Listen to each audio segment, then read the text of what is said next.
Trade करने से पहले स्पष्ट योजना बनाएं। भाग 1। योजना की आवश्यकता और सोच की दिशा। भूमिका। ट्रेडिंग केवल चार्ट देखने और सौदा करने का नाम नहीं है। यह एक ऐसी प्रक्रिया है जिसमें व्यक्ति का मन, सोच, धैर्य और अनुशासन लगातार परखे जाते हैं। जो व्यक्ति बिना योजना के ट्रेड करता है, वह दरअसल बाजार के हवाले खुद को छोड़ देता है। ऐसे व्यक्ति का लाभ और हानि उसके नियंत्रण में नहीं रहते। स्पष्ट योजना के बिना ट्रेडिंग करना बिना नक्शे के यात्रा करने जैसा है। कभी सही रास्ता मिल जाता है तो कभी भटक कर नुकसान हो जाता है। इसलिए ट्रेड करने से पहले स्पष्ट, व्यावहारिक और अनुशासित योजना बनाना हर ट्रेडर के लिए अनिवार्य है। स्पष्ट योजना का अर्थ। स्पष्ट योजना का अर्थ है पहले से यह तय कर लेना कि मैं ट्रेड क्यों कर रहा हूं, मैं किस परिस्थिति में ट्रेड करूंगा, मैं कितना पैसा जोखिम में डाल सकता हूं, मुझे कब बाहर निकलना है, नुकसान होने पर मेरी प्रतिक्रिया क्या होगी।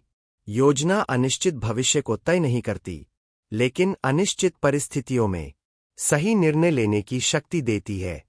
योजना क्यों आवश्यक है? बाजार हमेशा बदलता रहता है। कभी तेजी, कभी मंदी, कभी अवसर, कभी भ्रम। यदि आपके पास योजना नहीं है, तो हर बदलाव आपको डरा देगा।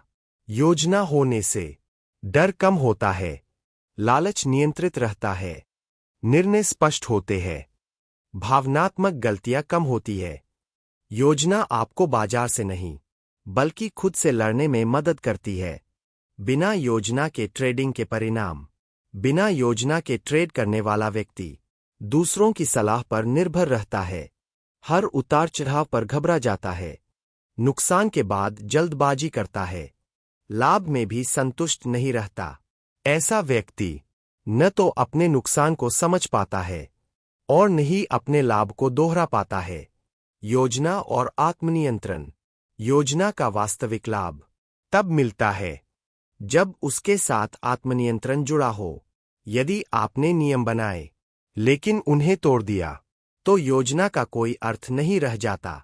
आत्मनियंत्रण का अर्थ है अपने मन की नहीं, अपनी योजना की सुनना। ट्रेडिंग से पहले स्वयं का मूल्यांकन। ट्रेड करने से पहले अपने मन की स्थिति को समझना जरूरी है। खुद से पूछें, क्या मैं मानसिक रूप से शांत हूं? क्या मैं पिछली हानि से परेशान हूं? क्या मैं जल्दी पैसा कमाना चाहता हूं? क्या मैं किसी को साबित करना चाहता हूं? यदि इन प्रश्नों का उत्तर हाँ में है, तो उस दिन ट्रेड न करना ही सबसे सही निर्णय होता है। लक्ष्य का स्पष्ट निर्धारण। स्पष्ट योजना का एक मुख्य हिस्सा लक्ष्य निर्धारण है। लक्ष्य केवल पैसा नहीं होना चाहिए। लक्ष्य हो सकता है नियमों का पालन करना, नुकसान को सीमित रखना, धैर्य के साथ अवसर का इंतजार करना। जो व्यक्ति केवल धन को लक्ष्य बनाता है, वह अक्सर अनुशासन खो देता है। जोखिम की स्पष्ट सीमा। जोखिम की सीमा तय करना योजना का सबसे महत्वपूर्ण भाग है। यदि आपको नहीं पता कि आप कितना खो सकते हैं, तो आप यह भी नहीं जान पाएंगे कि कब रुकना है।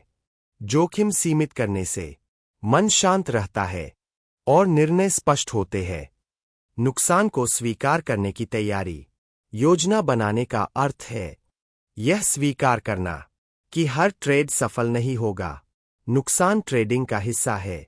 जो व्यक्ति नुकसान को पहले से स्वीकार कर लेता है, वह बड़े नुकसान से बच जाता है। लाभ की स्पष्ट सोच। लाभ कब लेना है, यह भी योजना का हिस्सा होना चाहिए। अक्सर लोग लाभ में आकर लालची हो जाते हैं और तय सीमा पार कर देते हैं। स्पष्ट योजना आपको समय पर लाभ लेने की आदत सिखाती है। लिखित योजना का महत्व। जो योजना केवल मन में होती है, वह भावनाओं के साथ बदल जाती है, लेकिन जो योजना लिखी जाती है, वह आपको आपकी सीमाएं याद दिलाती है। लिखित योजना आपका मार्गदर्शक बनती है। भाग 1 का सार। इस भाग में आपने समझा स्पष्ट योजना का अर्थ, योजना की आवश्यकता, बिना योजना के नुकसान, मानसिक तैयारी का महत्व। यह केवल शुरुआत है। आगे क्या आएगा, अगले भाग में विस्तार से समझेंगे। प्रवेश का सही समय कैसे तय करें, कब ट्रेड नहीं करना चाहिए, योजना और वास्तविक बाजार का तालमेल, भावनाओं पर नियंत्रण कैसे रखें। अगर आपको ये वीडियो अच्छा लगा तो लाइक करें, शेयर करें, चैनल को सब्सक्राइब करें और कमेंट करें। धन्यवाद।